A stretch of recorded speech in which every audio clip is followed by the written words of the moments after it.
हम हैं चंडीगढ़ के एक खास हस्ती के साथ जो थी चंडीगढ़ की पहली मेयर। नमस्कार मैम, हमारे चैनल में आपका स्वागत है। नमस्कार जी, नमस्कार। चंडीगढ़ में जो अभी माहौल है इलेक्शन का, उसके बारे में कुछ कहना चाहेंगे हमारे चैनल वालों को? देखिए, चंडीगढ़ के अंदर जो इस समय इलेक्शन का माहौल है, भारतीय जनता पार्टी की ओर से बहुत ही अच्छा वातावरण है। पूरे शहर का, पूरे चंडीगढ़ सिटी का इस समय जो माहौल है वो मोदी जी को नमन करते हैं। जितना भी शहर का सिटीजन है, मोदी जी यहाँ पे हमारे संगठन मंत्री रहे, 2-3 साल वो चंडीगढ़ के अंदर ही रहे। जब चंडीगढ़ की पहली कारपोरेशन बनी थी तब मोदी जी यहाँ थे। और सच जानिए तो उस समय जो उनकी डायरेक्शन होती थी, मुझे बीइंग ए फर्स्ट मेयर, जब कारपोरेशन का चुनाव हुआ तो उसके अंदर हम बीजेपी जो थी वो जीती और उसके अंदर हमारा मेयर बना है और मुझे सेवा करने का मौका मिला। मोदी जी की सोच को अगर मैं कहूँ तो सच पूछिए, आज मैं जब याद करती हूँ तो मैं उनको इस तरह से सोचती कि भगवान ने उनको कैसा ब्रेन दिया है, कैसा सोच दी है। मुझे कहने लगे कि अब तू पहली मेयर बनी है, सबसे पहले तूने जितने भी झुग्गियों कॉलोनियों के अंदर लोग रहते हैं उन सब का सर्वे करवाओ। सर्वे करवाने के बाद इन सबको पक्के मकान दो।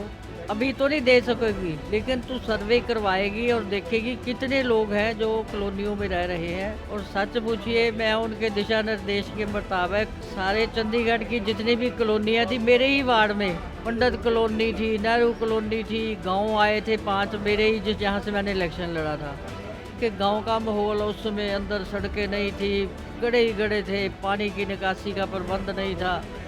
तो वो भी वहाँ उस समय इलेक्शन के दौर में गए थे, लेकिन उसके सच पूछिए उन्होंने जो उस समय मुझे शिक्षा दी, उस समय जो मेरा मार्गदर्शन किया, ये उनकी सोच है। वही सोच को लेकर आज वो जो 10 सालों से देश के प्रधानमंत्री, वो हर गरीब का, हर उस व्यक्ति का के बारे में सोचते हैं कि किस तरह से ये देश आगे बढ़ सके। हमारे आने वाले जो बच्चे हैं उनके लिए स्कूल होने चाहिए, उनके लिए कॉलेजेस होने चाहिए, उनके लिए यूनिवर्सिटीज़ होने चाहिए, उनके लिए, और जो बुज़ुर्ग हैं उनकी देखभाल के लिए अस्पताल होने चाहिए, कम्युनिटी सेंटर होने चाहिए। ये सब उनकी सोच थी उस समय, जो उन्होंने मुझे सिखाया था। और हमारे चंडीगढ़ के अंदर जितनी भी जो भी कारपोरेशन ने काम किया है, कहीं आप जाके देखें, यहाँ ये सारी फैसिलिटीज़ है। जब बीजेपी सत्ता में रही, हमारी कोशिश यही रहती थी कि हम चंडीगढ़ के अंदर ये सारा माहौल लोगों को दे, सड़कें हों, गाँव को भी। आज इस समय आप चंडीगढ़ के गाँव को देख लीजिए जाके,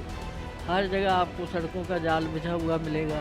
तो आपसे हमें ये पता चला कि मोदी जी की विजन तब से वही थी और आज भी पीएम वही विजन। आज भी वही है, आज भी वही है, आज भी वही है कि उनके मन में गरीब के प्रति इतनी ऐसी सोच है। वो कहते हैं कि गरीब गरीब नहीं रहना चाहिए, इसकी रोटी का इंतज़ाम करो, इसके रहने का इंतज़ाम। आप ही देख ही रहे हैं कैसे गाँव में, शहरों में किस तरह महिलाओं के लिए किस तरह से वाशरूम बनाए गए हैं, उनके लिए रहने के लिए, घर के लिए लोन दिया गया है। कोई ऐसा काम है जो उन्होंने नहीं किया। और वो बच्चों के लिए, जो यंग बच्चे हैं उनके लिए नौकरियां हो, ऐसी सोच भी उनकी हमेशा से बनी रही है और बनी रहेगी। और मेरा देश जो है उनकी छत्र छाया में आगे बढ़ेगा। तो आपको लगता है कि पूरे भारत से फिर से उनको तीसरी बार प्रधानमंत्री चुना जाए? बिल्कुल, वो देश के प्रधानमंत्री बनेंगे और चंडीगढ़ की सीट भी उनकी झोली में डालेंगे। थैंक यू, धन्यवाद।